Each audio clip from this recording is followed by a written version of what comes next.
So it's been really interesting looking.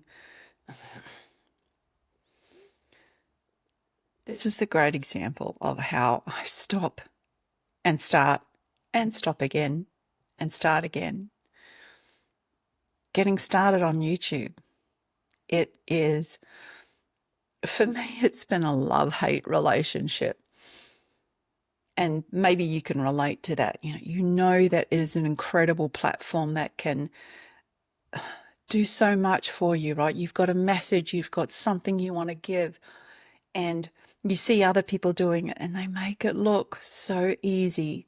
And you think, yeah, I can do that. I've got a message. I've got something I want to share, or something I want to say. I want to make an impact and all of that sort of thing. And then you get yourself in front of the camera, just like you saw me do, with all of that right there. And then you just zone out, tap out, freeze. I don't know what you want to call it. It drives me nuts. But right now, I'm thinking of you. If you're watching this and you know what that feels like of wanting to get started on YouTube and, that tension of having something to say and then actually doing it and getting it out there, my gosh, it's a roller coaster. The second guessing, the doubting yourself, the I'm not happy with this and I'm not happy with that. And you end up, this has been my experience, you record a couple of videos and then you just think, oh, I didn't like it. It's all part of the journey, right? Just don't give up. Don't give up. That is the only way through the discomfort, is keep going, do it again, do it again. Don't overthink it. Keep it simple. Right now, I've got no script. Some of my other videos, I've got scripts. This is just me talking to you, thinking of you because of the fact that I just recorded 3 videos and I don't like any of them. The one thing that I tried to say at the very beginning is that today, now, there is more and more of an appetite and a desire for authenticity and just being real and being yourself. And so I just hit record and here I am talking to you about it. Now, one of the things that I've noticed is when you feel that discomfort and that yuck feeling, you gotta push through it. It's the only way to do it. I am not an expert, as you will see from my channel, as at the 9th of August, I've got half a dozen videos up. But I'm learning through the process of doing, of taking action in spite of the uncertainty and the apprehension and all that stuff. So if you're in that position of wanting to get started, but all this hesitancy and this voice and all that stuff, right? Just start. Don't overthink it. Start talking like I am right now. Just talk to me. Then talk to the people that you want to share your story with. Think of them and just start doing it. My challenge that I've set for myself is consistency. I'm going to aim for 7 days putting a video up. And that's going to be a challenge for me because I work full time and I've got 2 hours and an hour commute in and an hour commute back from the office.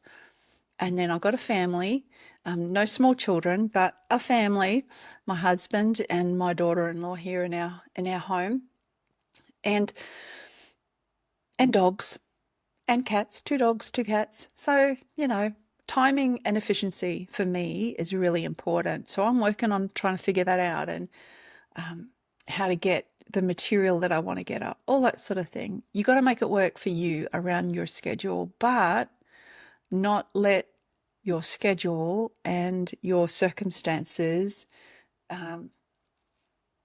become an excuse for not taking action. And I'll never forget watching, a long time ago, I saw a video of Mr. Beast.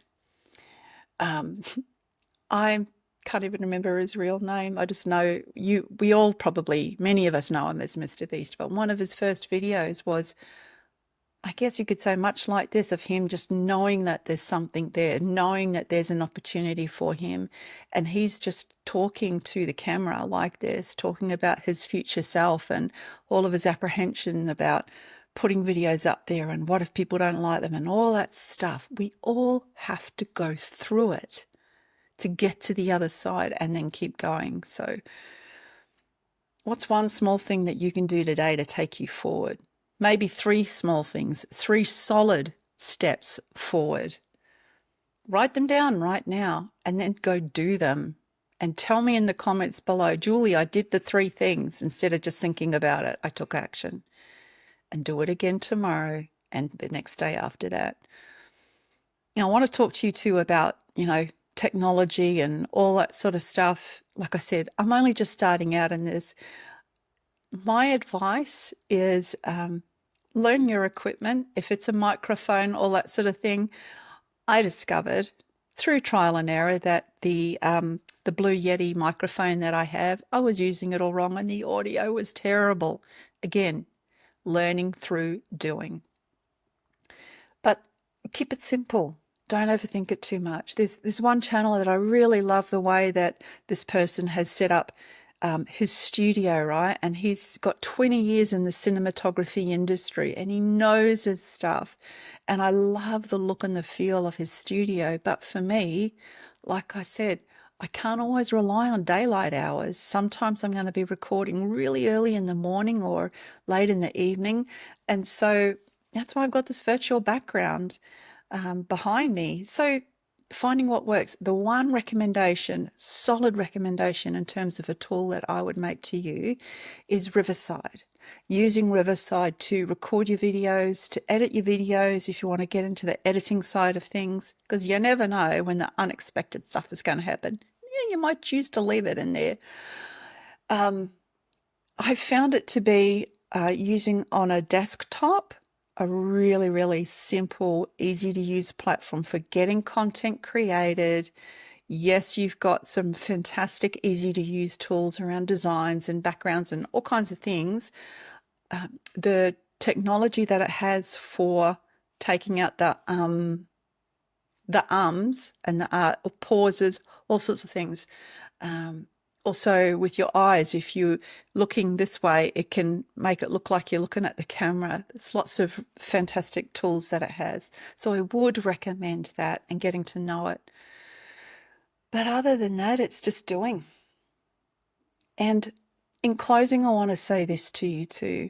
The whole reason why I started down this path, originally it was because I saw it as an opportunity for introducing myself to people for clients. So outside of my full-time job, I also do some coaching and some therapy work as a rapid transformational therapy practitioner. But the other thought that I had in relation to why being here on YouTube is the realization I had that I've been married for 33 years. I have been a Christian for 34 years.